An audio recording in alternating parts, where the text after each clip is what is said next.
A man was selling pens to feed his children, but this photo forever changed the life of his family. Today's episode is an incredible story with a dark past, but with a heartwarming ending. It's been a lesson taught in life that part of a father's responsibility is to provide for his family, and sometimes it's easier said than done, especially when you're a single father and a refugee. Abdul Halim Attar is a Palestinian-Syrian refugee living in Lebanon with his 9-year-old son, Abdulillah, and his 4-year-old daughter, Reem. He was a chocolate factory worker before the civil war broke out in his country. Abdul lived with his family in the embattled Yarmouk refugee camp in Damascus before fleeing to Lebanon. He is just one of the millions of refugees from Syria who currently reside in Lebanon. Having to start from scratch, Abdul sold blue-capped pens on the streets of Beirut to support his children. And just when things couldn't be more unpredictable, little did he know his life was about to change. An Icelandic web developer named Gissur Simonarson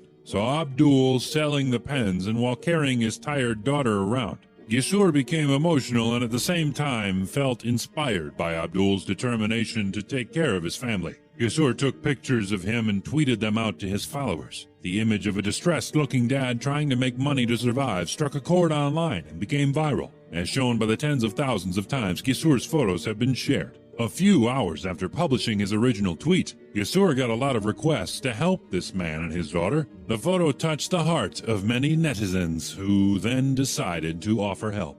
Gissur decided to open up an Indiegogo campaign to make it easier for people to send aid to Abdul and his family. Gissur had hopes of raising $5,000 US to help Abdul and Reem start a new life. And in just over 24 hours, the fundraiser had amazingly surpassed $100,000 in donations. The fundraiser's page has also been updated several times since it was launched to include more information about the family as it becomes available. The most recent update came after Lebanese journalist and socio-political activist Carol Malouf, who runs an aid organization for refugees in Lebanon, went to visit Abdul and Reem at home. Carol Malouf had a meaningful conversation with Abdul about his life and his family. Carol said that according to Abdul, he wants to help other Syrian refugees with the money and provide proper education for his children. Carol also asked Abdul how he reacted when he learned about the fundraising campaign. Abdul said he was surprised to know that people from other countries heard about his story and cared about his kids. Abdul couldn't hold back his tears. He kept on thanking God and he hugged his children.